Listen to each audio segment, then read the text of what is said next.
Welcome to Me episode 154. Today's April 26, 2026. Today's guest is my friend Des. Met her on TikTok. Watch her lives. And, we started talking on there. And again, real quick, I don't even know why I'm acting brand new at this. All my friends are now from TikTok. So, met her on TikTok. I'm going to give you guys the same freaking spiel that you guys are probably fast forwarding through this part. The hotline, guys. It's still there. It's not going anywhere. Don't be shy. Give it a call.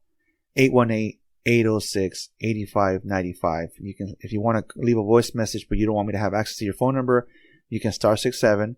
If you want to test that theory, call a friend, call your mom, your brother, a sibling, call someone with the star 67, and you'll see that it will come up as a private number or unknown number. 818-806-8595. Give me a call. Don't be shy. If you just want to vent, that's what that number's for as well. Instagram, Ride With Me Podcast.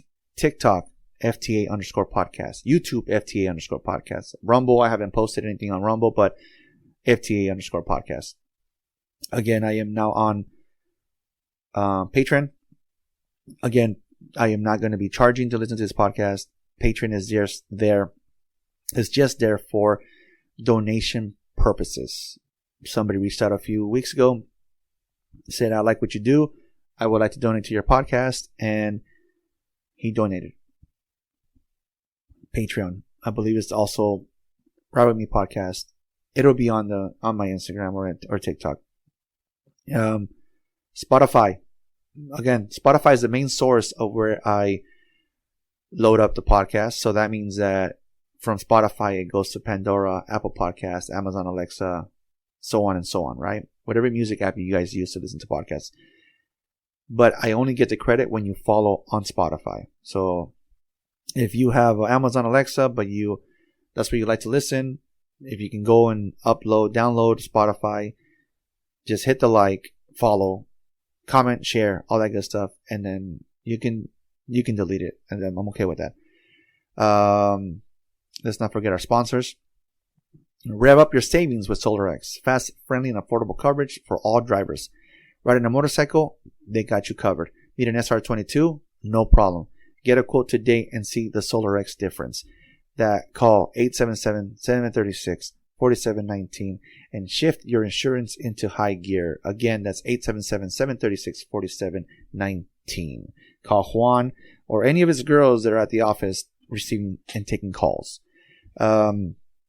So again, today I had my one of the newest friends from TikTok. Her name is Des, and Des, we opened up with sharing stories about her visiting to Mexico when she was a young child. She is very proud to be a brown woman, Chicana, and she recalls visiting Mexico as a kid, walking into what they call the centro, meaning to us it's like downtown, and visiting grandma and the little quick story she had with grandma. She talked about maybe like receiving a coin, 10 pesos, and reminding how shiny and gold it looked. Then she shares about growing up in a black neighborhood and being in a brown and black neighborhood, and the environment and the culture that she learned from being there. And her parents were very strict, so it's not like she spent a lot of time outside with just any random person. Like she did share stories about her sisters, so she felt like her friends were her sisters, but she did have friends at school. But just like the environment and the neighborhood, different. I shared growing up in what we called in Oxnard La Colonia, and that was really bad growing up as a kid. But then again, growing up in La Colonia did help me, not get my ass kicked in jail, because in their eyes, I was one of them. She also shares stories about being a teen mom and, having a child at 16 years old, but waiting 8 years before she had her other two kids. She mentioned about being Catholic, and, kind of in a way she's bumping heads with her dad because her dad is old school, and he wants her to be the to follow the Catholic tradition. Again, she does talk about some traumas and healings with bad relationships or just making the wrong decisions with men, she said, and getting hit in the face with a metal bar. So pretty much like Final Destination type status, and which affected her singing. She loves to sing, which is what we're going to get into that. She shares her segments on TikTok, little cositas. I don't know if you guys remember those little old school little homies that you would buy in vending machines for like 25 cents. Well, she collects those, and she has a segment on her TikTok where she, gives a little description of each one of her little cositas and little homies and stuff like that. And it's one of her passions. Second, her singing. She loves soul music, and she relates to people, like the Temptations, and she said Diana Ross and stuff like that. So she obviously, that kind of music is what's helping her pursue her dreams. She did mention that she started dropping music on Spotify, and I believe she said the song drops soon, or just dropped, or is about to drop. But yeah, no, she loves to dance and sing on her lives, no matter the criticisms of people or the comments that people say. They could be telling her, hey, you're, what the hell, like, they're pretty much giving her bad reviews as she's doing it live, and she does not give a shit. So yeah, there's I hope you guys enjoy Dez's episode, and till next time. Good morning, Des. Good morning, Andy. I appreciate you having me. No problem. I'm loving the luchador mask painting you have in the back of your back of your head right there. That's all you can see, huh? Just have my face. I see a bunch of like paintings and drawings in the back. That's pretty cool. Yes. But that luchador mask has caught my attention. That's my favorite one. Yeah. I mean, that's my biggest one. I mean, I grew up watching wrestling as a kid. So to me, wrestling is a childhood memory. Like one of the only positive childhood memories that I have.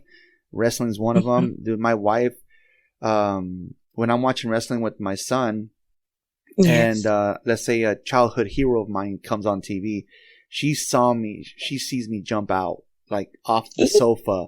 And I'm like when The Rock first came back a couple of 2 years ago, I jumped out of my sofa. Oh, that was exciting. Yeah.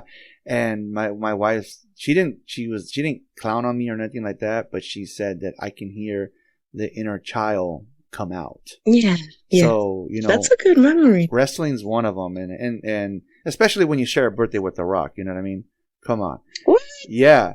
It's like I was watching it. I think it was like 99.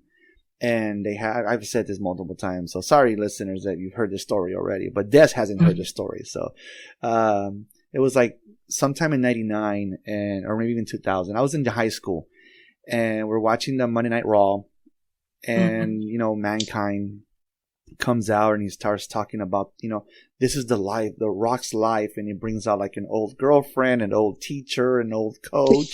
Yeah, like this whole spiel, right? I don't remember that. Yeah, this whole spiel of like celebrating The Rock, right? Like it's The Rock's birthday, balloons, he brings out a clown, everything, right? So then The Rock comes out, Rock doing what he does best and insulting every single person in the ring. And then once he's done doing that, he says, every Trebroni in here knows that The Rock's birthday is May 2nd. And I was like, that's my birthday. That's my birthday. I was like the person that you looked up as a hero on TV just shared on national television that he shares a birthday with you. I was like, oh, so it's funny because I have a friend. Look at me, right? It's funny, and that next day is when Google started coming around. So that next day, I went to the school library and I Googled it, and yeah, The Rock's birthday was May 2nd. Dang! And it's funny because I have a buddy of mine. He said the only reason why I remember your birthday is because of The Rock. I'm like, nah, you dick. But yeah, no, it's like wrestling is one of the few memories that brings me back to childhood, and like one of the only positive memories that I have. Yes. If you listen to my podcast, it's been a fucking roller coaster. So, but enough about me. I want to thank you for getting up early. It looks dark in your room. Sorry. I mean, hey, I'm glad I put a top on. Oh. I didn't. Whoa. It was like morning. Let me just wake up and roll out of bed. Again, I don't film. So yeah, if this would have been the one that I'm filming, oh no. You're like wrong icebreaker, wrong eye. Eyes up here. No, just she's joking. She's wearing the top. Yes, I'm joking, y'all.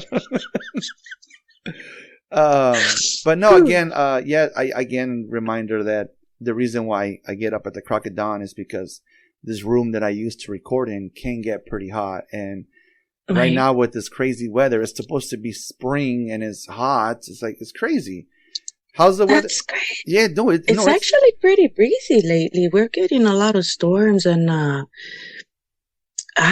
it's an odd April. That's all I gotta say. It hasn't been too hot for us. We got notification since like last week that it was gonna rain yesterday and today, and nada. I was like, well, you know what? I went and bought weed killer. I'm gonna start spraying the weed killer because I don't care. Right. Dude, I got to clean in my front yard. This is ridiculous. Yeah, no. It's everything shot up. That grass just grew out of nowhere. Yeah.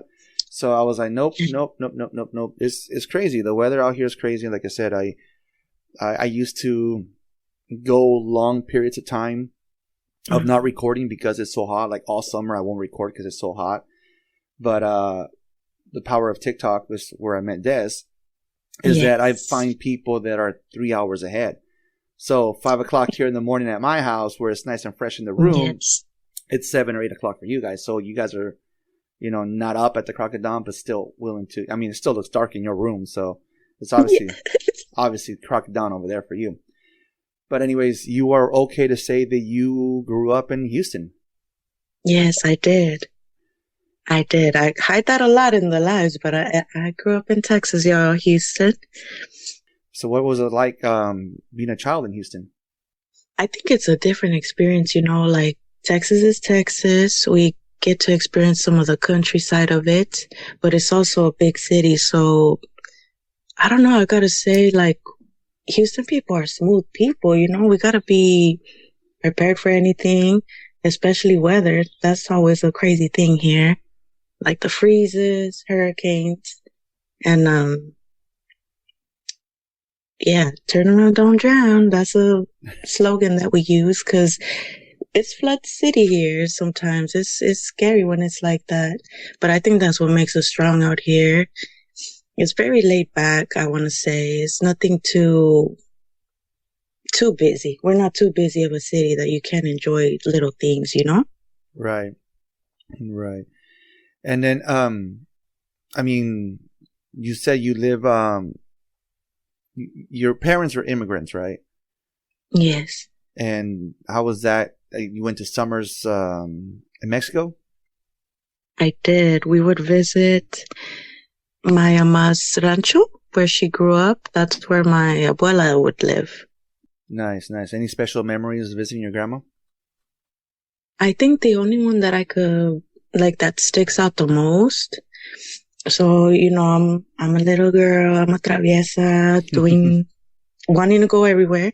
And I kept bugging my mom, let me go with my abuelita. I don't know if we were going to, the tortillera. Do you know what that is? Where they would take, the maíz and ground it to get it ready for tortillas. The maíz, yeah. And I want to say that's where she was going. Anyway, we were going somewhere with stores. And my mom gave me 10 pesos. It's just a coin. I don't know how it looks like now, but it was gold like that. And, but where the rancho is, it's a lot of dirt. And then when it gets windy, it's like these little dust storms, kind of. And, over there, all the ladies wear the wraps over their heads. Right. To prepare for the dust. But I'm a little kid. I don't prepare for anything. I'm running around everywhere. Well, there was a dust storm and my abuela's like, she stopped me. We stopped walking because when it happens like that, you have to just wait it out a little bit. And, she stopped me and we stopped. And then I'm like, oh, dang, it's a little dust storm kind of going on. Well, during all this, I lose my money. I lose my money. That was my money, so I could buy whatever I wanted, or if I wanted to go, it was the maquinitas. It would be like a room full of arcade games. Yeah. And I start crying. And I'm like, oh, and she's like, what's going on? And I'm like, oh, my money, mi mama, she's going to get mad. And then she's like, no, don't cry. And like, she just pulls out money and she gave it to me. And that was the first time where I was like, dang, my grandma is going to love me just like my mom loves me, So I think back to that memory a lot. Yeah, that's nice. Mm-hmm. Do you feel that, the trips from Houston to Mexico, back and forth, like, did it make a difference in your life? I think, as a child, you have a different concept of time, I feel like since I was a kid experiencing the summers in Mexico, right? I feel like I was there longer than I was, Right. I'll mention, that was like my second home, but, that was a good, 1/4 of the year we were out there. Sometimes we would go in the wintertime. So I think it was always just like, I have to come back and get back to the customs here, It's a different life here. I felt like as a kid, I had more freedom over there. It was just open road, all these animals. I could do what I want if I wanted, And it was just hard to come back to rules, if that makes sense. But yeah, I feel like that's the main part of it. Just not understanding the concept of time. Right. When's the last time you went to Mexico? Oh, I think I was like 13. Oh, yeah. That's how long it's been. That's over 20 years now. I didn't ask the age. You said it. Right? Ooh, I just revealed it. You just revealed your age all on your own. That's cool. So besides the tortillas, what foods or traditions from Mexico did you enjoy the most? Let me say, Andy, it was a different experience because, sometimes they would have the itch like, oh, let's buy a vaca, a cow. And they knew how to do what they had to do to get that meat out. That was a different experience to witness, One time I had to help my tia get that chicken ready. We trapped it in a room and just, let's not get all into it. But yeah, I think it was nice to see that part of their culture, like make do with what is there, But I do miss, so there's a bigger town next to my mom's rancho and they have like the centro. The centro's like downtown, Right. That's where they have like all the good stuff, basically, like the vendors, the restaurants and everything. Man, I remember that you would hit a certain street and all the stands with the tacos would be there and they all had something different about it. Or like they had a shop for like hamburguesas, the hamburgers. I miss those burgers. I wish I could go back and get that. But that was crazy to see. Nice. We went to Cancun back in like I think it was 23. And we decided to, on a Wednesday, we were there. We always, when we go on vacation, it's always Friday to Friday. And then so we can get back in time to relax those 2 days because then we go back to work on Monday. We went to visit Chichen Itza on a Wednesday. And this is 3-hour drive from the resort to the Castillo, right? On our way back, obviously everybody's getting hungry, so we stop at, like you said, a centro, and we find a restaurant to eat. We picked out our food. It's funny because over there they didn't have burritos. Like the kids my boys are asking for burritos, and like, we don't make burritos. Oh, the closest thing they got to was a torta, so they got a torta. And we're eating, right, and then my wife and my mother-in-law have the bright idea to go out across the street to like this, what would have been like shops. Like it looked like a swap meet. It looked like a swap meet. And they're walking through the shop and my wife, sends me a message on WhatsApp because there's no phone signal out there. So she said, hey, I need more money. So I'm like, all right, go. Oh, Luckily they had an ATM machine right there. And I know she found something. I'm like, fuck. But the beautiful thing about Mexico is that everything is 10 times cheaper. right. And Yes. so she was like, hey, can you bring me more money? Or maybe she even had the money in her wallet and I had the wallet on me. My boy, my oldest, and myself walked out of the restaurant. And for some reason around that same exact time, a storm hit. A lightning strike hit feet from our faces. That shit was scary. If she would have called us 30 seconds earlier, that lightning strike would have probably hit the shit out of us. We were so freaking freaked out. We kind of like, we still kept on walking to where they were at. My lightning won't hit the same spot twice, right? So I go get it. Started, like, you know what? It's time to head back. It started pouring, and like I said, they still made the purchase. They were freaking soaked, but they still made the purchase. And then we got on the bus and headed back to the resort. But it came out of nowhere. I mean, we saw the storm, like we can see the clouds in the distance, but like I guess in the time that we were eating, the storm decided, let me put a pep in my step, and he got there faster. And that thing was the scariest shit we've ever seen, man. I can probably be over exaggerating at where it hit, but that's how it felt. Like literally feet from us. So I know about the little centros and shit. Right. But yeah, no, that's the last time we've gone. Not because of that, but just the economy starting to dip. Yes. So it's like and then I know that. And then we just recently, the whole thing what happened in Juarez, which the first time we went on vacation was at the Nueva Vallarta, which you have to land in Jalisco. I'm sorry, not Juarez. Not Juarez. Jalisco. You have to land in Jalisco to drive to the resort. And apparently there's bridges that lead from Jalisco to this resort that were burned down. I'm like, oh, I told the wife, doesn't look like we're going there anytime soon. Right. It feels like a waiting game sometimes, you know? Like it's like gotta wait and see. It's like the what is it called? The cartels whenever they're on their freaking period, I guess. Like you're ruining it for the rest of us. No offense to you. Somebody give the cartels a chocolate bar, because damn. Oh, what is it? The Snickers? Yeah, give them a Snickers. They ain't themselves when they're hungry. Yourself when you're angry. Oh man, but yes. Let's see here. You say you grew up in a black and brown neighborhood. Yes. How was the neighborhood growing up? Where I grew up, it was a very calm neighborhood for the most part, right? And it was lively. My elementary was very small too, but that's where I learned a lot of my soul from, you know? I was in choir from 3rd to 5th grade. That was a big thing there, you know, like they had their programs. They had a program for almost every holiday. I think that's why I love holidays so much. But we would have to learn. I know one year we did the Nutcracker. We had to learn all those songs.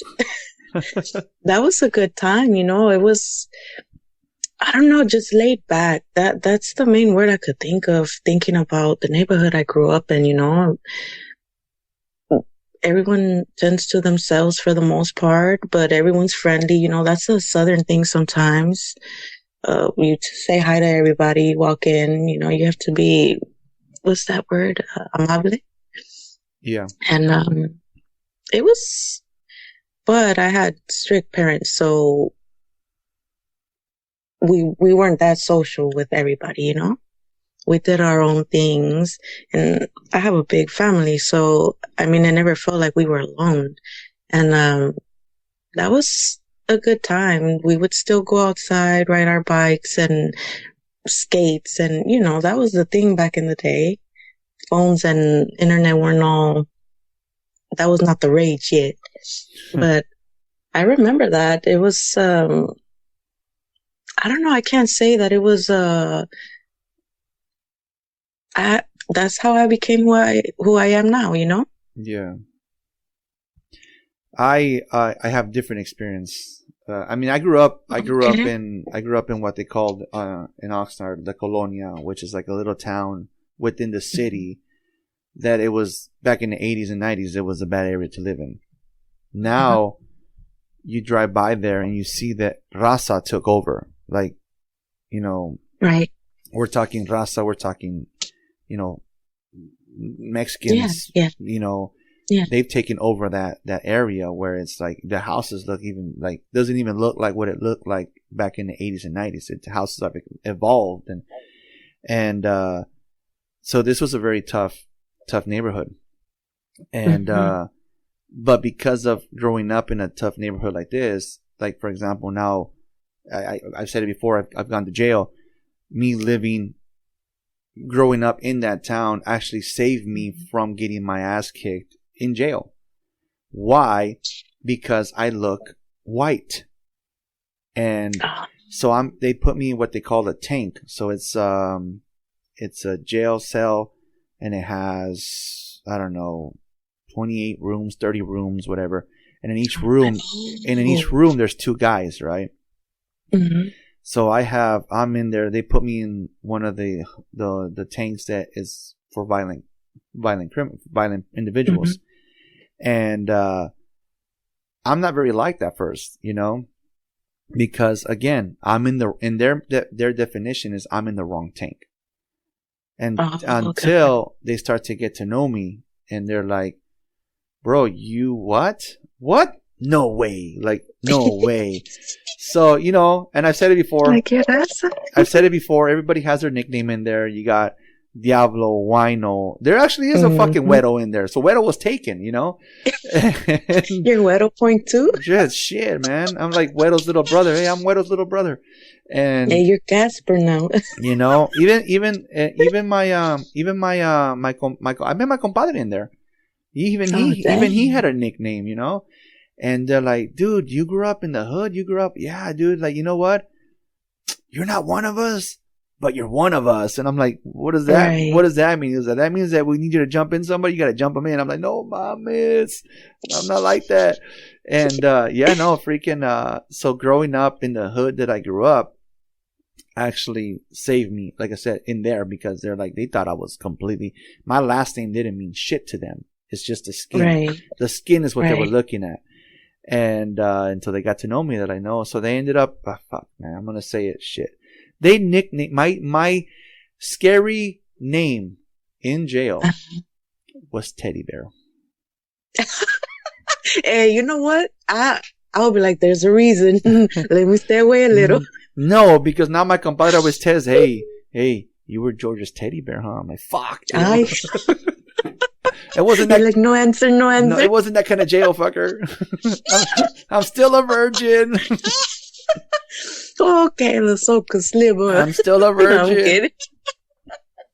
No, but I get what you mean by that. Like, you know, growing up in hoods and stuff like that, your character's a little more tough. You know what I mean? Like, you know how to address different situations. So in a way, you're right. Like, it gives you street smarts and you could have the book smarts too, you know? It's better to operate that way, I feel. Did you have any friends in that neighborhood growing up? Not really, because I mentioned it before, you know, my parents were a little bit more strict, you know, maybe it was more of a stranger danger kind of stance, you know, but I lived so close to like cousins and I did have friends in school and they weren't that far away, but if you were to get invited to a party, it's like, probably not. You're going to stay home and do something fun here. Yeah. But no, not really, you know, but I don't think it affected me in any way though, to be honest, not befriend everybody in the neighborhood. And plus it's, you know, sometimes the black and brown neighborhoods is more of the older folk, you know, like, sometimes it's not a lot of youth in the neighborhood, you know, it's the older folk that this is my stomping grounds. This is where I grew up. And I think I lived in a street more or less like that. You know, there were kids around, but it was more older folk and they tended to themselves. So I experienced it a little bit differently, like the calmer side of black and brown neighborhood. Did you feel safe in the environment? I did, but because I think that was just normal, you know.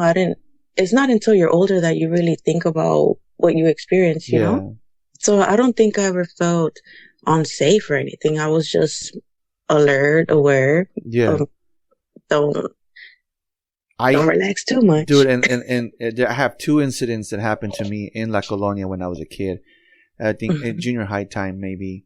No, you know, back then it felt like junior high because I might have been in the 5th grade, 4th grade even. And my mom sent me to a friend's house, family friend. And we're talking, I can't describe it, but when you're a kid, that seems like a long ass walk. As an adult, you're like, oh shit, this is like fucking around the corner, you know? But I did end up walking to her house that felt like forever with the bat in my hand, you know? Yeah. And then there was this one time, I believe I was in the 7th grade. We had just moved out of an apartment to go we got a bigger space. We went to a house and we forgot some stuff at the house. We still had rights to the apartment. We had to get, you know, it wasn't our 30 days were up yet or whatever. We still had time to get stuff out. So my mom sent me again to walk over there and go get some stuff. Maybe like a backpack worth of stuff, right? So I'm walking through the alley and then I saw these kids. And I don't know, something told me don't go in the apartment. Something told me keep walking.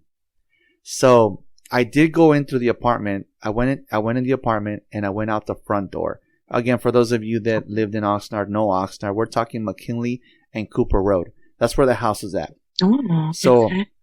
I walk in the back door and they see me walk in, right? But I pretty much sneak out the front door. And I go out in this main street and I get back on Cooper and I start walking west, right?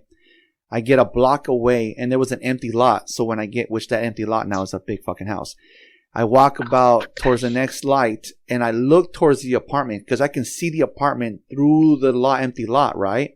And there's about 5 or 6 kids outside that back door waiting for me to come out. Oh my God. Something fucking told me keep walking. Yeah. I was like, holy shit, they were going to beat the shit out of me. It's because I'm white. It's because I'm white. I don't know. Maybe. I don't know what the fuck I did to those kids, but damn, they were going to beat the shit out of me. Something told me keep walking. And like I said, I went in the back door, walked out the front, down the street, and then up to the light, and then down the street. And like I said, I looked towards the apartment. Fucking kids were outside the back door waiting for me to come out. I was like, "You're ready to Forrest Gump on out of there." Fucking hey, yeah, no, I just kept on running, you know. So, but that's what I mean. You learn how to be alert. Yep. You know, like or just feel it. Just I don't think this is the good path today. No, yeah, no. I got home and my mom was like, "What did you bring?" Nope, because the so and his friends were gonna beat the shit out of me. Right. So then she was like, oh, and then she got in the car and she went and got whatever she needed to go get. But yeah, I was like, no way.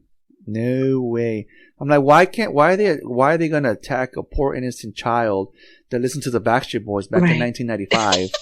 You know what I mean? Like, God, they're gonna beat the shit out of me. I'm just here to live. Anyways, yeah, those are the neighborhoods we grew up in for sure. Yeah, that's for sure. Need auto insurance or an SR22? Like now, SolarX Insurance gets you covered fast. No license, no problem. We speak your language, shop the best rates, and get you back on the road today. Call 877-736-4719. That's 877-736-4719. Visit slxinsurance.com or call now 877-736-4719. Quick, easy, done. SolarX Insurance. Drive with confidence.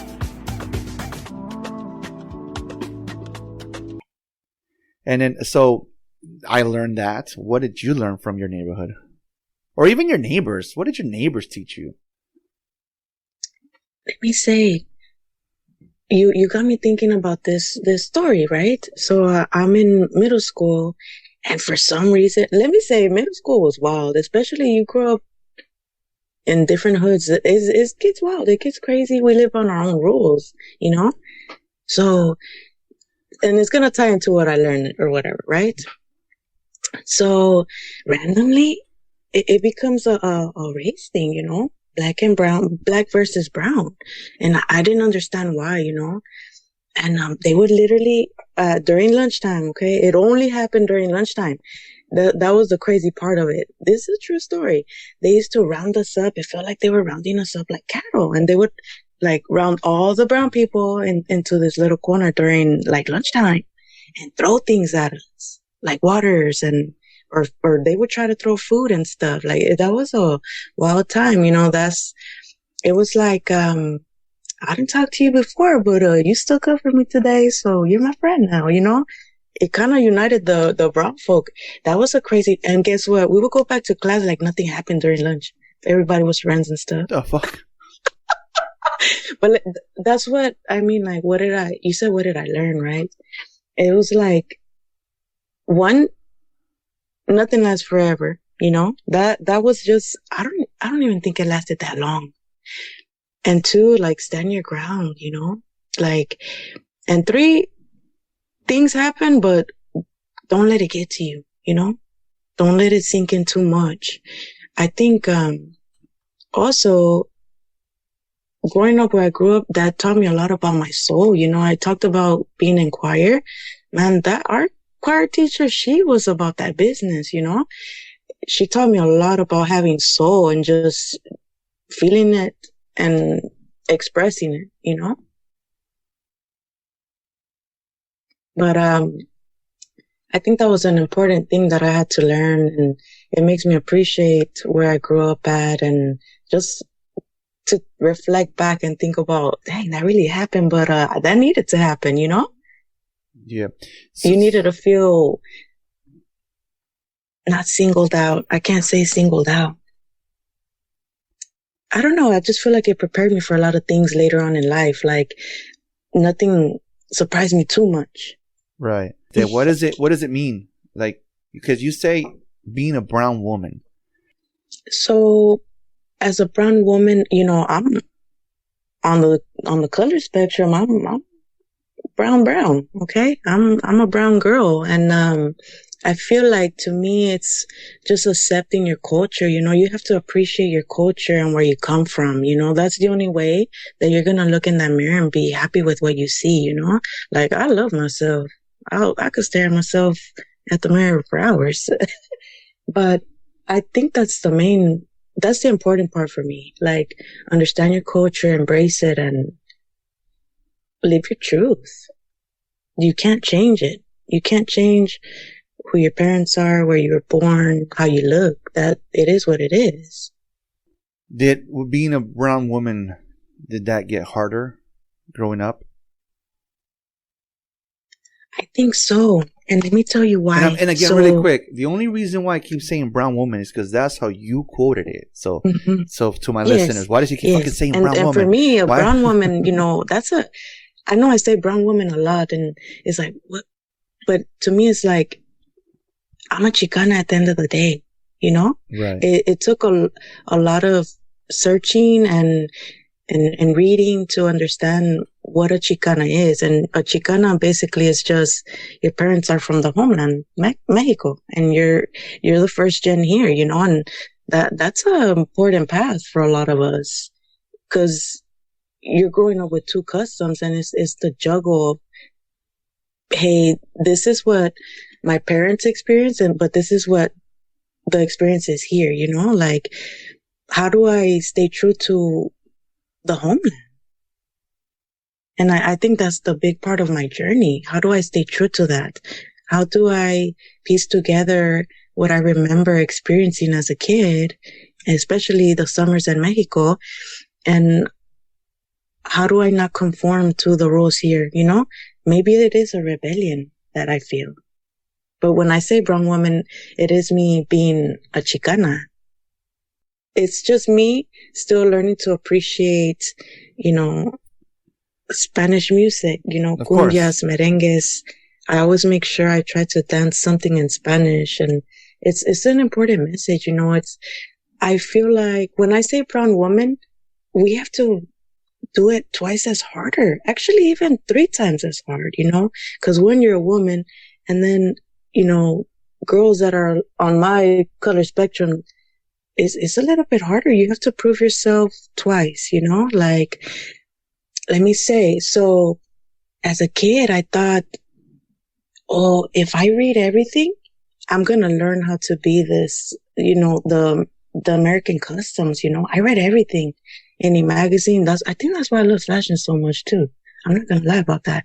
But I used to read dictionaries, the encyclopedias. Like, I thought I was preparing myself for life. Like, I'm going to know the answer when it comes, but it's like, you never know the answer because life is about the experiences, So to me, it was like a mind F to, hey, I could do whatever I want. And then it's like, oh, you kind of get reminded of like, can you though? Like, I feel like, okay, so this is an example of what I'm trying to say.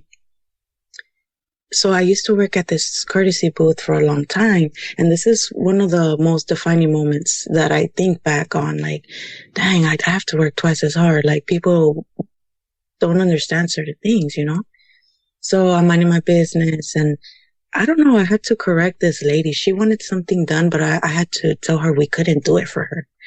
And she was raza, but she was more like, I don't think maybe she was a Chicana, who knows? But she looks at me and she tells me, oh, you speak good English for a Mexican.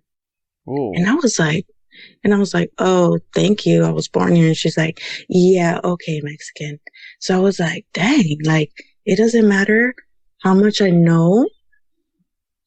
I'm still going to get automatically like cited to that little slot, So that makes me work twice as hard. Like, oh, it's about how you carry yourself at the end of the day, like Mexicanas, Chicanas.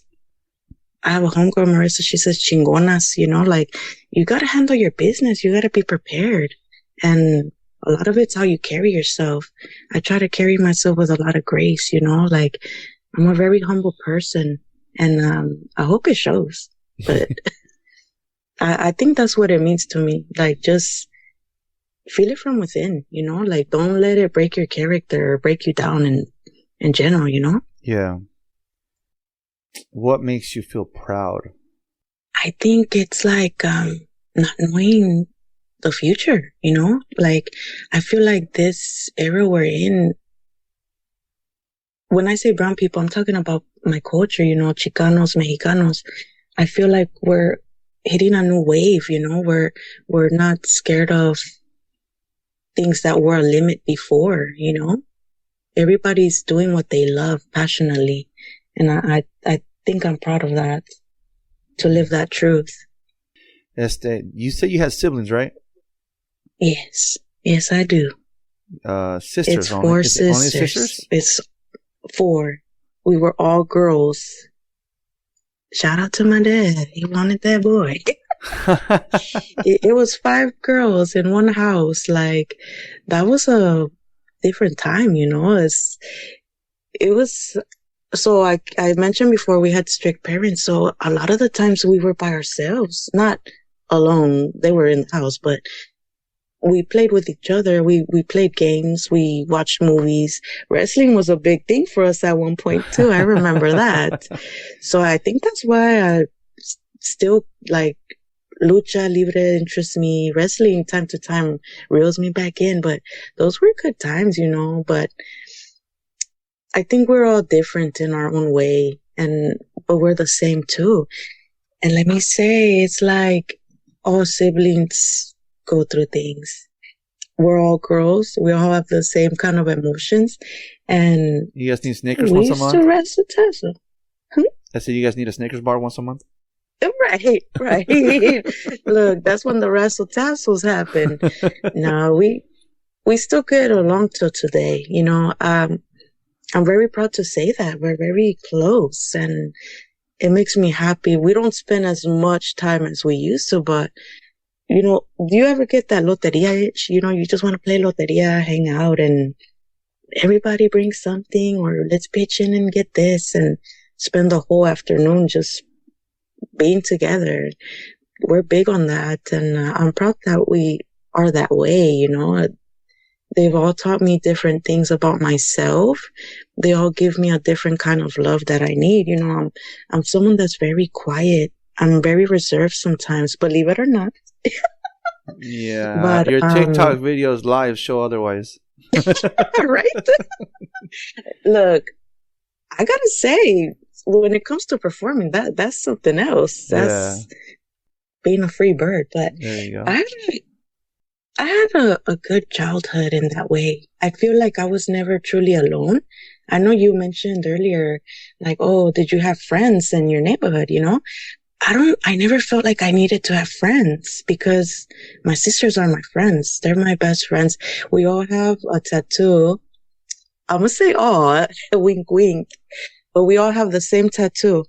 And it's of a coffee cup because back in the day, before our lives got too crazy, we used to all, before we went to work or before we started our day, we would meet at my ama's house and she would make cafecito and we would all show up whenever we could. And a lot of the times it was all 5 of us.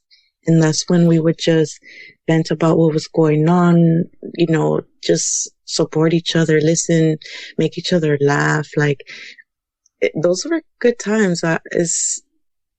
I'm blessed, honestly, to have 4 sisters that are also my friends, and I'm never going to be alone as long as they're here, you know? You just made me jealous. Yes.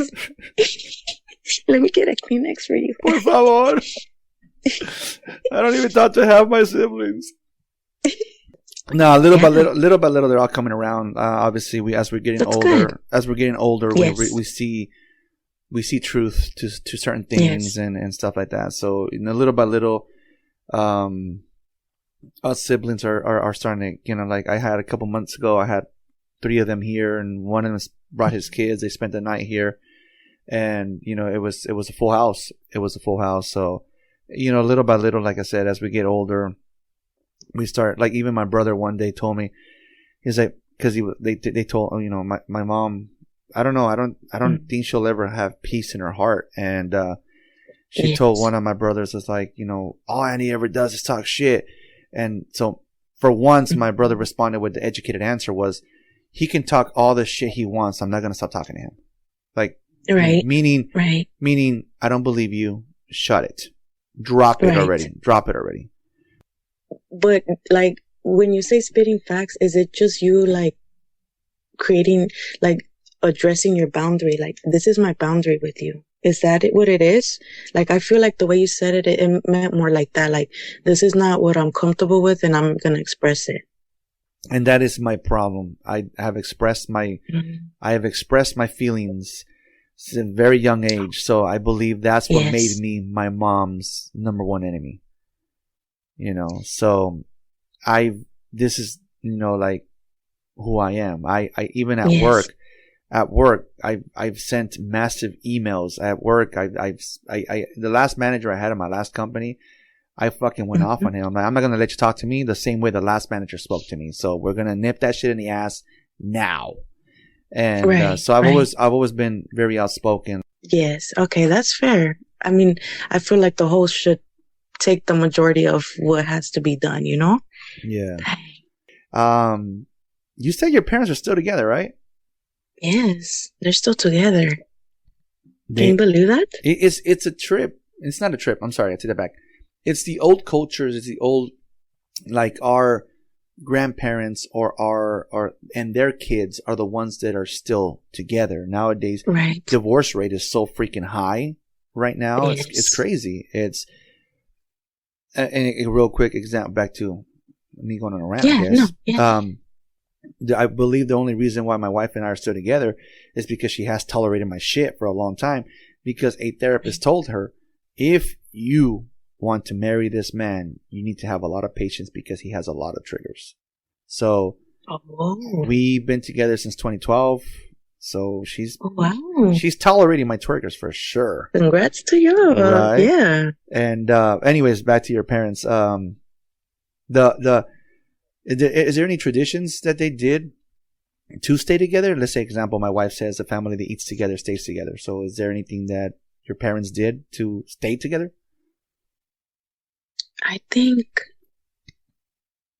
you know, the only thing that I can say is I would get excited for Christmas every year. Do you know why? Well, let me tell you, because you're like, no, of course I don't know why. I don't know why. But every Christmas, you could call it a tradition, because to this day he does it still, you know? So every Christmas, he would figure out a way to hide my mom's Christmas gift. And it would be in the silliest thing. Like one year it was in her purse. And he kept telling her like, oh, I need something. It's in your bag. She's like, when did you put it in my bag? Like, it was just like, I don't know how he tricks her every year. But he hides the gift. She finds it. And she's always like so surprised and laughing and smiling. And it's like, that's something cute to see, you know, an experience that being in a relationship it's a 2-2 kind of thing, you know, like it's a give and take, and that's him showing appreciation, you know. I knew that in my life, finding a partner, I would want them to display their affection towards me because of that. Like, surprise me, get me this, get me that. Like, I don't have to ask you, you're going to do it on your own. Yeah. I think that was something good to see. That's something my wife tells me all the time. She says that the way you treat me, the boys will see, and then they'll, you know, and I'm not doing a very good job. I'm telling them. You're like, it's a work in progress. I'm like, dude, I'm telling you, I'm showing you guys what not to do. It's just a good, that's right? good. Yeah, that's still learning. So, yeah, what not to do. And obviously, based on what you just said right now, your parents still love each other. That's great. Your parents support you. Okay, how do your parents support your life now? I think, well, right now, my dad and I are not seeing eye to eye, and I give him a lot of credit of who I am, you know, but I feel like I had to experience this because now I'm thinking about who I am through my mom's lens, you know, like what my mom, how she raised me and who I am now, you know, like what I mean by that is like, right now my dad and I are in a rift due to certain things, you know, we don't see eye to eye on a certain thing, but I'm someone that lives my life, my truth, my way, you know, and, but if we were speaking right now, I think he would still be supporting me. But my mom, on the other hand, she's always, even if she doesn't understand it, especially like the pinup stuff, even if she doesn't understand it, she supports it, you know, like randomly she'll be like, look, I found this dress, you should wear it. And I have worn it. I gotta say, that was one of my favorite dresses. I can't fit into it right now, y'all, but let me say, but she's very supportive, you know. I feel like no matter what step I take, she's gonna be there to give me her consejos, you know, like her advice about it. And it's always honest. It's always true. She'll give her opinion. And if I don't agree with it, she still accepts that too. You know, it's like, okay, well, que Dios te bendiga, you know, like, so I'm glad to say that my mom does support me, and my dad does too. He'll come around, y'all. Yeah. Let me tell him, I miss you, Dad. I mean, is there a reason why he's giving you the cold shoulder? What did you do? No, please. Right. No, I mean, it's all it is in the end of the day. It's like, I said it, I live my truth, you know, I live my life. Outspoken. And, right. But it's like, sir, you taught me how to be that way. But, no, it's just like my current partner. It's just, life is a lot about relearning what you knew before, you know, like things that seem like taboo. Once you kind of get to know the situation, or, hey, I'm still your daughter at the end of the day, I think that'll change. Like, My partner, I feel like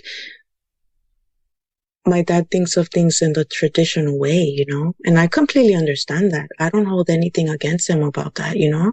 That's how he was raised. That's how he views it. We were raised Catholic.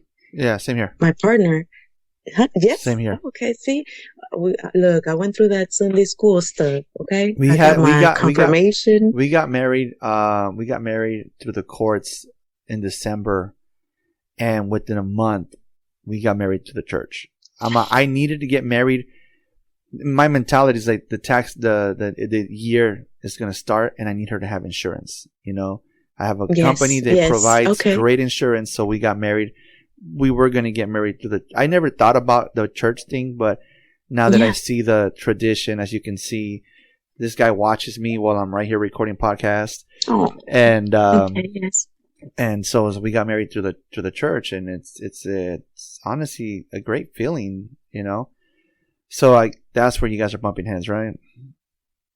Yeah, just like the traditional way of a Catholic woman, you know. Yeah, I think that's what it is. But he loves me. I love my dad. It's just a temporary thing, you know. We don't see eye to eye on something, and it's just, we're going to move forward. And once we do, you know, I'll be happier. Exactly. You stated in your notes that you sent me that you were a teen mom. Yes. How old were you when you first had your first child? I was 16. I was 16. That was a very different experience, you know. I feel like I've been grown up, over half my life, you know? Yeah. That's a big thing to do. And it's crazy to, this is what I have to say about being a teen mom. It's crazy to experience it being so young, because people say whatever they want to you. Like, it didn't matter my age anymore. It was like, well, you're grown enough. Like, people would say wild things, you know, to the point. I had a cousin, we were always in the same grades together. And she had to defend me a few times, because people would just say like, oh, you're a slut, you're this, you're that. Like, she had to chime in, because it's like, what do you want me to respond with, you know? Yeah. It was a different experience. So did you have any dreams at 16 years old that you had to put on hold? I think with me, a lot of my dreams change with time, you know, like I feel like there's things I'm passionate about, and then something else happens, and then I forget about it. But if I actually kept going and everything, I would have wanted to be a teacher. Can you believe that? I see it. That would have been something very different. But also, I've always wanted to be a performer, you know? So it was just two different dreams that stayed dreams, you know? I had to put them on pause, because I love being a mom. I know I was a mom at such a young age, but I feel like some people in this life were meant to be moms, and I feel like that's been me. I'm very private about it, but it's nothing that I'm very proud of that. I love my kids, you know? So very. You have 3 boys, right? Yes. So your dad and mom had 4 girls. Right. And you gave your dad his boys. Exactly. It's like topsy-turvy. Look, shout out to the boy moms, let me say, because boys are something else, you know? You can sit here with my wife one day and she'll tell you. Right. Like, gosh, it's true, y'all, believe it or not. Boys are gross, okay? Picking their nose, just we have 2 bathrooms in the house, and she refuses to enter the boys' bathroom. Right. I feel her on that.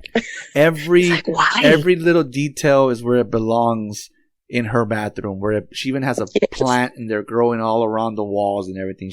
Her bathroom smells like poopery, and then you go into the boys' bathroom and it smells like ass. Right? I'm like, what are you talking about? It doesn't smell dirty. What are you talking about? I know but let me say, they're a big age gap. Oh my gosh, I can never talk. Age gap. I think they're I say I think because it's just the way their birthdays are set up, but they're technically a 8-year gap. I waited that long. So I'd be some kind of statistic, right? Yeah. But, because my mom had them back to back to back to back. Shit. I feel around that. The younger two, they're Irish twins. You know what Irish twins are, right? Educate me. So Irish twins are, they're kids you have back to back under a year.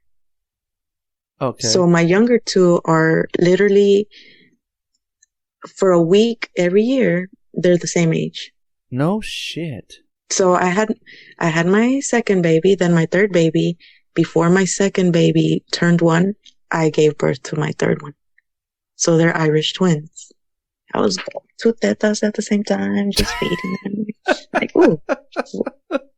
That's my For those of you that don't understand Spanish, she said 2 boobs at the same time. She's breastfeeding 2 babies at the same time.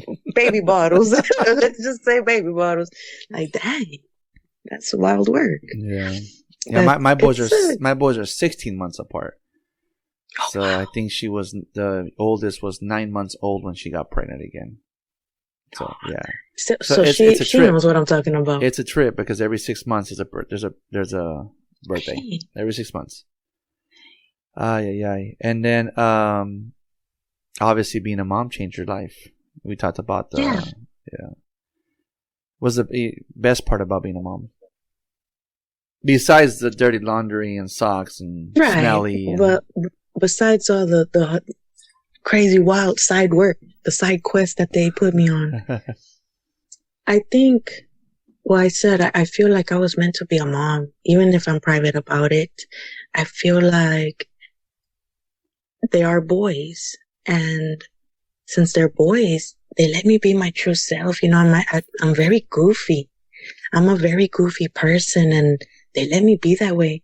They understand my humor. I understand theirs. We bruh it out a lot, like I'm that mom, y'all. But that makes me happy that I could be my true self around them, and they love me for me. They don't mind my little fashion queen kind of sense, like, oh, look at this outfit. They hype me up, and I hope it stays that way forever. We're close. They love me. I love them. I feel like we keep growing together, especially my oldest. We literally did grow together, and I had a lot of learning to do. He taught me about being mature, and one taught me about patience, and then one just taught me how to enjoy every moment. So I feel like I needed them 3 to teach me who I am now. That's great. Yeah, I think I have the same thing. My boys are the ones that taught me patience, and like you said, like you hope you don't lose that bond and stuff. Like, yes. How old are they? Believe it or not, my oldest is 20. Yes. 20. Believe that or not. And then one he's preteen and then a teen. Yeah. I asked because my son is going to be 19 this year. He just got a job, and I didn't see him for like 3 or 4 days straight because he would go to school and then to work, yes. And then by the time he gets home, I'm already asleep. I go to bed early. I get my 8 hours. And he told my wife, I feel like I miss my dad. I haven't seen my dad in like days. Yes. And even though we bump heads a lot, like he was like, I miss my dad. What he did one day was wake up super early to see me before I left for work. So you're not going to keep being you to them, and you'll always have your kids with you. But isn't that a crazy feeling though? They're getting older, so you think, oh, you're not gonna need me anymore. Yeah. And then they show you that brief, like, vulnerable moment, and you're like, oh, you're still my baby. Yeah. Yeah. You also, real quick here, I'm again just reading your notes. Again, one of your topics was traumas and healing. You want to share about those traumas? I feel like I had a lot of different traumas in life. I think a lot of people do. I think as time goes on, I'm more comfortable to talk about things like that. definitely got into relationships I shouldn't have. There were learning moments, but when you go through it, you don't think, dang, I'm gonna get to the end of that tunnel, And I'm someone, I mentioned it earlier, I'm very quiet, so I don't know if that's within our culture. Las mujeres, the women, we're expected to always keep it in, hold it in, don't express too much. Sit there and take it. Yes. And it's like, aguanta, mija, like, I don't know. It's like, I'll talk about this trauma, and it's not, and I'll say it in the end. It's nothing I've learned from it. But of course I was a teen mom, but I also went through, like, I had a child custody battle so early in my life. I think it started around 19. So imagine being 19, then 20, because went through anything legal takes so long. So experiencing that so early, and just based off what it was, we've grown from that. Like, we both love our baby, and we matured through the years, but going through that at such a young age, it changed my mentality, and it also taught me to watch how I behave, I think that experiencing that so early, like, oh my gosh, what if I don't have my baby with me, who would I be? That taught me a lot about grace. I carry myself very delicately, especially my talks. We talked about my talks earlier. I carry myself very delicately, but I think it's because of what I learned through that battle. I had to watch everything I said and did. I was under a microscope, and then I had to prove, hey, I can do this, and I am a mom. And I think that was part of a trigger of ongoing things that I experienced in life, choosing the wrong options, choosing the wrong men, that was a lot to deal with growing up, but I've grown from that. I hate to ask, but yeah, did they ever lay hands on you? Oh, I've experienced that. Yeah. You name it, I probably experienced it. It literally rocked my world. Like, what the heck, I'm so used to a different life. It reflects back on my parents. Like, when you have parents that stay together, it gives you a different mindset of how relationships should be, like, why can't I make this work? Why do I land in these situations? That's a different feeling. Like, how are they able to make that work? How are they able to last? Why can't I do that? Right. But yes, that's happened to me before. Not too severe, but luckily, right? Yeah. But yeah, that I've experienced that. It changes how you view yourself, and time will always test how strong of a willpower you have.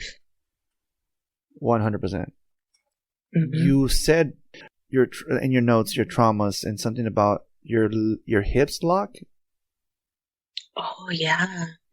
So I've talked about it before to other people, but basically I had this accident and it affected my face.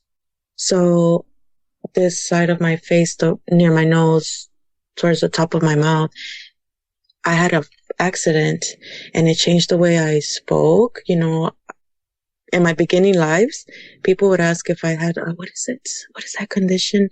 Bell's palsy. Bell's palsy, yeah. Like, one side of my face, it was just like the nerves just wouldn't move, It took me a long time to smile with both sides again. And I think that changed my singing, honestly. But, it made me realize, dang, I'm a little vain, Andy. I'm a little vain. I was like, gosh, that accident really got to me. But it got to me in a way where I just wanted to sleep all the time. I wasn't happy with myself. And, when you don't take care of yourself, your body starts showing you. and my hips were locking. You know, I felt so much tension. I feel like I carry more of that tension on my right side. So it kind of, you know, sometimes I walk sideways. I still do it sometimes, but it was getting so bad, you know, like it felt like twitching. Now, I gotta say, I didn't go to the doctor or anything for it because I thought that was normal. I didn't think, or I didn't process that I was going through so much trauma, or maybe it finally caught up with me, that my body was just like, hey, we're gonna start shutting down, girl. Yeah. Yeah. It's crazy to think about now.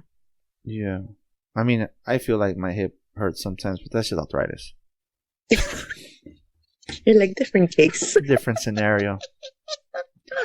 Different scenario. So you said it's a car accident, right? No. No? Oh, it was, honestly, I call it a freak accident. An object hit my face. oh shit. Yes. We're talking Dead center. We're talking what's that one? What are those movies called? Help me out here. Which movies? Final Destination? Yes. Oh, yes, some shit. crazy stuff like that. Damn. I've said it before, so it moved my front tooth. One of my front teeth, it knocked it back. Oh wow. It shocked me. That was shocking to experience, like, what the heck just happened? And I run to the restroom and I look at myself in the mirror. I'm bleeding. Ooh. And the tooth is just, and I told myself, oh my God, I'm a bruja. I told myself that I'm a witch. And I remember repeating that because I was like, oh, what the heck just happened? So that rocked me. That's when I learned I was vain, because I was like, do I care about my looks that much? Like, are my looks all that I think about myself? Like, who am I outside of this? Right. Shocking. And how old were you when this happened? Dang. It was my early 30s. I don't remember the actual year. So recently? It was a few years ago. Yeah. Okay. Yeah, like 5 years ago, probably. Damn. Well, that sucks. Sorry that happened to you. Yeah. I mean, I don't want a metal object hitting my face. Right. Sorry if I got to feel like I'm distracted. I'm Oh, I'm reading your notes. I know all about that. I'm reading your notes. Well,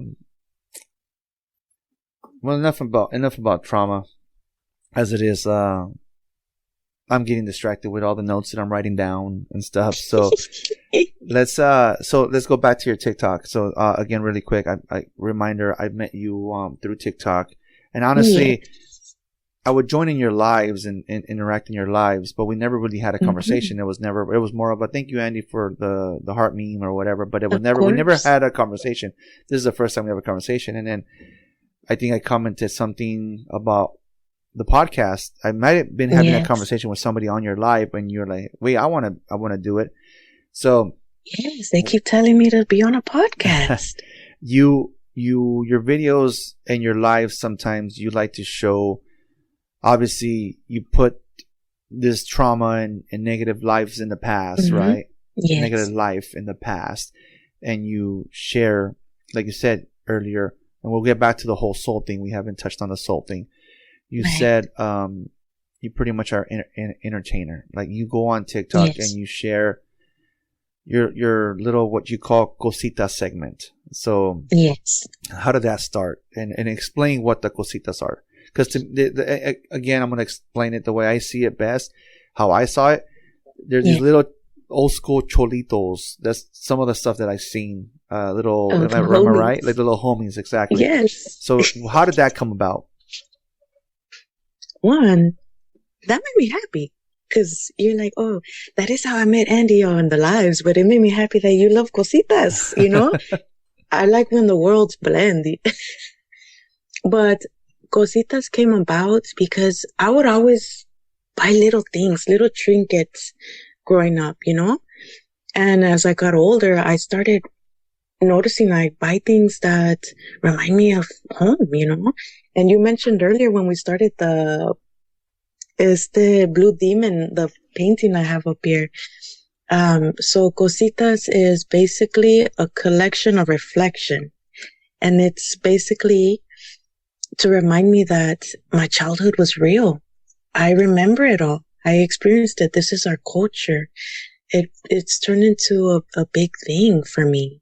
It's to display our culture now. This is who Chicanos are. This is what we do. This is what we experienced. Do you remember this? You know? To me, that's the main question. Like, do y'all remember this? Like, I'm sure y'all do.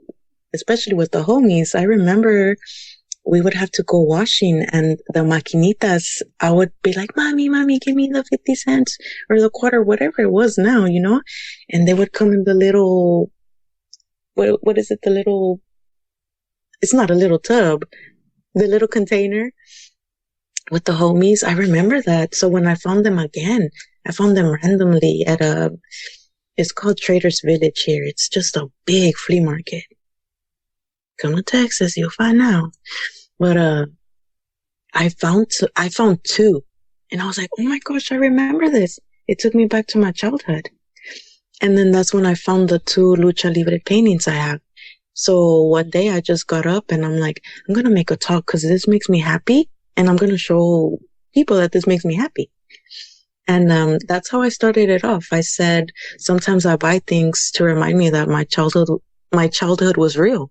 And now we're here. Like, it's grown into a beautiful thing. I want it to get bigger, trust me. But I feel like through the years as they've gone by, I'm not just finding it at random shops where I live. I'm now finding other Chicanos that do artwork or create their own little things. I just bought pins from a Chicana not too long ago. It makes me happy to see that. You know, I've always loved art. My dad would always randomly draw and scribble things. So I was always drawn to that form of art, you know, and it makes me proud to be able to showcase a lot of Chicano artists I found along the way and give them a shout out, follow them, get other people interested in what they're doing. You know, it's Chicanos helping Chicanos at the end of the day. I'm gonna obviously, I can be serious when I need to be serious, but yes, there's times where I can throw jokes. I've made you laugh a couple times already. Yes. You keep saying the word Chicanos, Chicanos, Chicanos. You know what that reminds me of? What? Blood in, blood out. Patos locos forever. There you go. Boom! Joke! Did we just become best friends? Right. You know, fun fact. That's a staple Fun movie. Fun fact. Uh-huh. I live 15 minutes away from El Pino. What the heck? I drive by. Do you visit I drive by that exit every day, Monday to Friday. Yeah, I've been to El Pino back in 2010. You know, Ram is beautiful, yo. It's a great movie. It's a great movie, yes, guys. I love that movie. Blood out. It's a great movie. Anyways, I'm sorry, I got distracted. Train tracks. I tell my wife all the time, train tracks, and now I'm doing it myself. Squirrel. Chicano's not a word; it's the way we live. See, look, let's start off with that. Yeah. Let's pull up that audio. Oh yeah, it's a great movie. I don't want to get sued. I don't want to get sued by Disney. Right. Did you know it's owned by Disney? Can you believe that? Yeah, it's a trip. Such a crazy feel. Like, what? Yeah. People call me, like, there's been times where I've been called Miklo. I'll take Miklo over Teddy. Yeah, I was going to tell you that earlier when you're like, there was another güero. I'm like, okay, Miklo. I almost said it. Dang. I would take Miklo over Teddy any day of the week. Right? That's funny. Anyways, so that's pretty, like I said, sidetrack with my freaking blood in, blood out stuff. Yeah. But sidetrack on the your cositas. Yeah, no, I've seen your videos and you're always displaying these little figurines and everything. And it's like, I mean, I grew up, like I said, growing up in La Colonia where there was, I couldn't even wear cowboys in that area because that's what they used to represent their town. Right. If I were to use wear cowboy gear outside of that town, I was considered the enemy. I'm like, dude, I'm fucking white. Come on. Mm-hmm. And you saw those little things everywhere. Like those are old school little figurines. See? You would get them out of the little vending machines, the quarter machines, Yes. and everything. Those are old school things, and yes, they go back to our culture, back to our, back to our childhood. I used to play with them all the time. You actually collect them. Well, I mean, now they're collectibles. You know what I mean? Yeah. So It's turned into a big thing. that's a pretty cool thing that you're doing there. And then, so the soul, you said it multiple times in the beginning of the podcast episode, and we want to talk about now pursuing your dreams. Obviously, what positive outcome has come from, obviously being a teen mom and putting your dreams on hold, and then obviously getting hit in the face and bad relationships. After all that has been put in the past, now you're pursuing your dreams of singing. And yes, explain to me soul, because when I think of soul, I think of Aretha Franklin. I think of Etta James, yo. Dude, the back in that soul music. Who else? Ray Charles. I should have been ready. Keep educating me, because I'm not ready. Let me school you, Andy. I have a freaking playlist on my Spotify for soul music. The skelettes, yes. What's it called? I'm sorry. Soul Mix. Yeah, Soul Mix. Is it a Soul Mix? Yeah. They make your own. They make playlists for you. That's my number one that pops up. So The Temptations. Yes, I love them so much. Oh yeah. I feel like there's a lot to learn if you really look in just their own struggles. Like Etta James went through a lot of crazy stuff, and it makes you think. Let's take Patsy Cline, for example. I think she got sick, and that changed her vocals. And I feel like that's what I talk about soul a lot. It's like, this is how music makes me move and feel, My dance style is very, very different. Sometimes I'd say like, oh, I move like, the trees and the birds. Like, it's very different. I know that. But when I think of soul, I just think of this. This is how this moves my spirit, and this is how I'm going to express it. I was talking about Patsy Cline. It changed her voice over time, and I feel like all the traumas that we talked about and everything, it forced me to lean on singing, and we also talked about women of our culture or Mexican culture. They're supposed to keep everything inside. I feel like me singing, and especially the way that I do, it's my chance to express the feelings that I can't on a day-to-day, I like being someone that you don't have to worry about. I like people knowing that I'm going to figure it out one way or another, And that's what singing with soul or dancing with soul means to me. Like, this is how it's moving my body and my spirit. And need auto insurance or an SR22? Like now, SolarX Insurance gets you covered fast. No license, no problem. We speak your language, shop the best rates, and get you back on the road today.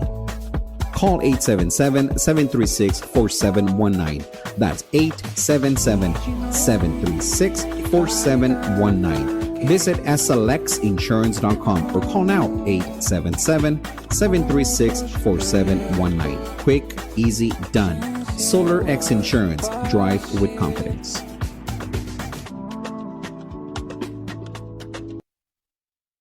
I try to be free like a bird. I go. love the birds. I love them so much. Yeah, and that's what it means to me. I popped into your lives and I'm like, dude, she's not even talking to anybody. She's just singing and dancing, and it's like, all right. You know what? Like, I'm gonna give her. No one could be there. Yeah. The daily heart me, collect my points, say hi, and I'll come back later when she's interacting with people. Right, like tell each other hi. I'll be back. Yeah. Like this song just moves me. Yeah, she is like dancing and singing, and she don't care. Even I hate to say this, but I've seen some people on there give negative feedback, and other people are defending you. And like, dude, let her shut the fuck up. They're like, and then shout out to the Vibe Crew. Yeah, dude. Like, if you have a moderator in there, they'll kick them out. Like, oh yeah, yes, get the hell out of here. Let her do her thing, man. Yes, and you know what? In the beginning, that's something I experienced. So, in the beginning, I used to. We didn't talk about the pinup quite yet, but I wear gloves when I perform most of the time. I see that, yes. But back in the day, I used to wear all my gloves. I would try to wear, like, let's say a black dress so all the gloves could match, color match, whatever. And there was one live. This is when I was like, oh no, I need a team. Like, I need people that are seeing my vision, because back in the day, he's right, y'all. Like, I don't need an audience. I used to just dance for an hour. No one would tap in. I would just be happy dancing and everything. But one time this guy joined and he's like, oh, look at you. Did your mommy never let you play with dolls? And I'm like, what the heck? Like, I didn't catch on at first because I'm dancing. I can't see the screen all the time, y'all. But yeah, he messed with me for like 30 minutes straight. And I'm new to doing live, so it didn't click to me, like, block this, man. And I'm also someone that I see the good in people. So to me, it's like, stick around a little. I'm going to change your mind about me. And that works most of the time, believe it or not. But yeah, he wouldn't let go. He wouldn't let go of that. He kept just poking and just saying like, oh, you're this, and that. And that got to me. I was like, oh, dang, this is kind of wild to experience and live. Like, you had to react live. But now it's like, oh, okay. Like, that's what is it? Comedians, what do they call it? Crowd work. Yeah. So when someone joins and they say something silly, I'm like, oh, I got something back for you. Like, yeah, I'm quick with it. Stuff like that, stuff like him, they don't put you in a depressing mood? I think it does sometimes, like, I feel like it's a lot of people don't know about the journey, especially about, I mentioned the accident. It changed the way I sing. And a lot of this has been me trying to go back to sing how I used to be able to. So every once in a while I get comments like, oh, she thinks she can sing, or who is she? Or, like, I'm not the best singer. That's what I mean. Like, I'm not the best singer, y'all, but I sing with soul. And I think at the end of the day, that's what matters, like, I feel the feeling that these singers are displaying, when I sing, I come from a place of my own sadness, and I think that's important to share. Right. And there's nothing wrong with that. Seriously. Like, yeah. There's like, when I started this podcast, my mentality is like, who's going to listen? Oh, great. Right. Family's going to think that I'm just talking shit. My mom's going to get pissed off because I'm sharing stories of my childhood and blah, blah, blah. But now when somebody reaches out to you, they follow me on Instagram and they reach out to me and they say, hey, we fucking love what you're doing. I want to donate to the cause. I want to donate to what, because at first, who wants to listen to me over and over again? Right. But then when I have stories like yours and the person before this and so on and so on, and he was like commenting on all the videos and he's like, dude, like, I'm loving what you do. Can you please create a Patreon so I can donate to your podcast? And I was like, I knew he was real. Again, I've shared the story already, but I knew he was real because he said, create a Patreon. He didn't ask me for Venmo. He didn't ask me for, for Zelle, nothing. He just said, create a Patreon. And then go from there. And I was like, oh shit. So yeah, no, stories like yours, stories like everybody. Again, this is just a hobby. It's a hobby. Right. And obviously someone's listening because, I got another email for someone that said, hey, we want to collab with you. And I've got another person that, like I said, the guy that wants to donate to the podcast. And then I have a sponsor and stuff. So it's like, obviously, and he told me, my sponsor told me, he's like, hey, dude, you're pushing episodes. People are mentioning that they heard this on your podcast. And I was like, holy shit, no way. I didn't, you know what I mean? So for him to That's exciting. that gives me that gives him the green light to tell me, keep doing it. Keep doing it. Yes. Keep doing it. Yes. So anyways, again, I've seen some of those comments on your lives, and it does not stop you from continuing to sing. Mm-hmm. And yes, you put on these gloves, and it reminds me of the Supremes. Is it the Supremes? I love the Supremes. Diana Ross and the Supremes. That they wear those gloves up to their almost up to their That was the style when you were a singer back in the day. You know, you had the satin gloves. Yeah.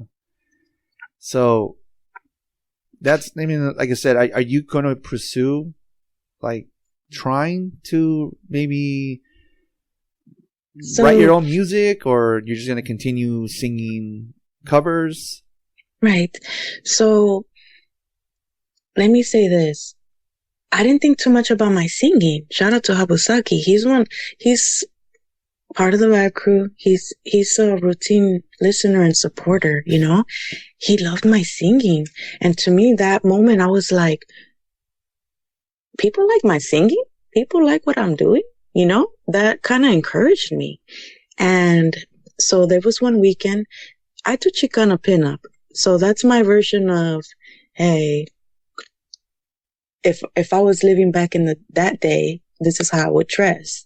And a lot of it has to do with my hair too, you know, like I got these natural waves, y'all. Y'all should like my hair if y'all see it one day. But I don't think I would have conformed to those hairstyles back then, you know? I think as a Chicana or a brown woman, I think my hair would have been frizzy still, wavy like that still. So that's my version of how I think I would have done the fashion, you know? And I love fashion.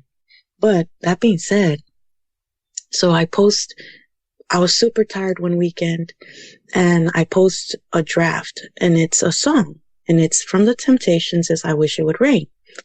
And I posted it because I'm like, I have to post. I try to post every day, you know? And I just posted it to post. I went to bed. The next day, someone commented on there. And his name is Young J, aka JR. But he said like, hey, you do music? You want to do a hook for me? And most of the time, you know, either I'm busy or I don't always get to every comment. I don't always reply, but something told me to reply to that. And that song means a lot to the Vibe crew. You know, we all go through hard times. That's our, you know, we're making it song, you know, like let's unite together. So I reach out to him and I'm like, hey, like, cause I've practiced that before. I had a homie, he would show me beats and be like, what would you do with this beat? You know, like I've had experience about that. And, so I'm like, yeah, I'm down for that. And we created Groovy Nights. I love that song. You need to hear it, Andy, but we created this song. I collabed with him, and that's kind of like what you're saying. You know, you're doing what you're doing. Eventually someone's going to want to collab. And I'm featured on that song. And then we worked on 2 other songs. One of them got released. There's still one that we haven't released yet. And then that made me think of like, I've always loved singing so much. You know, that's always been a part of my life. I mentioned I was in choir, and my choir teacher, she was such a good teacher, you know? And, yeah, now I'm doing solo songs on my own. I already dropped my first solo track, and I have one coming up this month later on. And I'm excited about that. It's something different. It's like going back to what we said. I put dreams on hold without realizing, you know, as time went by, because being a mom was so important. And now it's like, wow, I used to really care about singing, and it makes me happy to know some people like it. So yeah, that's a new passion I'm working on. I'm excited. I'm happy for you. I love it. Thank you. Before we come to an end, is there any advice that you want to give anybody? Again, this podcast is about advice, what we overcame, yes, based on your childhood, your teen mom, you know, the trauma, mm-hmm, you know, getting hit in the face, or relationships that went wrong. Mm-hmm. Any advice that you can give someone right now based on any one of those topics or all the topics? Right. The mic's yours. I think what I have to say at the end of the day, don't punish yourself for the bad days. Like, you're going to experience a very bad day, and that shouldn't force you to stop what you want to do, you know? Like, you have to keep trying. What I'm going through right now, it's the free fall of my life. You know, I took that jump. I have no idea where I'm going to go, but so far I like where I'm going, you know? I like the opportunities that have come along the way. And I think that that's the important part. Don't punish yourself. Like, you have to be okay with who you're looking at in that mirror. And who are you? Where do you come from? What do you like to do? What makes you happy? What are you passionate about? Right. It's exciting to start living your truth and go after what you're passionate about. Because, you know, I have that regular 9 to 5, but this is my true passion. I care about fashion. I care about celebrating and embracing my culture. And now I get to have a chance at being an inspiring singer. Like, don't be scared to take that chance. Take that jump. Mm-hmm. Normally I ask parents this question. I don't think I prepped you for it, so I'm sorry. Your oldest is 20. He's probably going to listen once this drops, if he listens. Right. But your little ones, I always say this is a grown-up conversation. I don't recommend for little ones to listen to it, but that's you're the mom. Right. But if you have a message, I'm going to say in this case for all of your kids, a message from your past, what you learned from that, and then what advice would you give them if they were in your shoes? I think first, what I would say is like, I'm proud of them, you know? It's like, thank you for being so patient with me while I kept learning and growing and trying to be a better mom for them, you know? They don't hit pause. When a mother's love, you don't hit pause, you know? Like, it's an ongoing thing. And, I see them now. They're growing into their own person, you know, like, I'm proud that they show that they're not scared to have these wild dreams. I see it in them. I see it in all of them. Let me say, I'll reveal. I said I'm making music. So the younger two, they're actually the luchadores in my brand. And they just wanted to record with me, but I'm like, I'm very private. How can I keep them safe? They became the luchadores, el toro and el primo. Okay. With that, I have a single coming out. It should be out on the 24th. Si Dios quiere, right? Right. But el toro, he's my middle baby. He actually participated in that song. I'm very excited because it's like, look at you. You're part of this song and you're part of me, and this is going to live on forever, you know? Like, I'm glad that I chose to chase my dreams. So now they know that nothing should stop them from chasing theirs. Exactly. Mm-hmm. Exactly. Perfect. Again, we're coming to an end here. Before I end it, if you would like to share your socials, TikTok, Instagram, where they can find your music. Yes. Again, the mic is all yours. So, my TikTok and IG are under Brownmamadez. The handle is Daisy. For singing, I'm available on platforms, y'all. Spotify, Apple, YouTube, you name it. But let me say, yeehaw, y'all. Brownmamadez, this was Ride With Me podcast with Flat Tire Andy. I had a good time with you. Thank you. The time went by fast. Can you believe it? But let me really quick give a shout out to my sponsors. This episode was sponsored by SolarX Insurance, fast, friendly, and affordable coverage. Need an SR22? They can help. Ride a motorcycle? Covered. Already have insurance? They got options. SolarX helps all drivers no matter the situation. Call 877-736-4719. That's 877-736-4719 and get back on the road with confidence. Give my boy Juan a phone call. Des, before we end it, any last words? I'm going to say this. It's all right. It's all right. It's all right. You're like, what? That'll make sense one day. It'll make sense one day. That'll make sense, y'all. All right, Des. Again, thank you for making the time to be on the podcast. And again, I'm gonna start announcing it. This is not a one and done. You are welcome to come back whenever you want. And all I ask is we don't repeat the same story. And Des, like I end every podcast, thank you for writing with me. Thank you so much. Bye. Thank you for listening to Ride With Me, the Flat Tire Indie Podcast.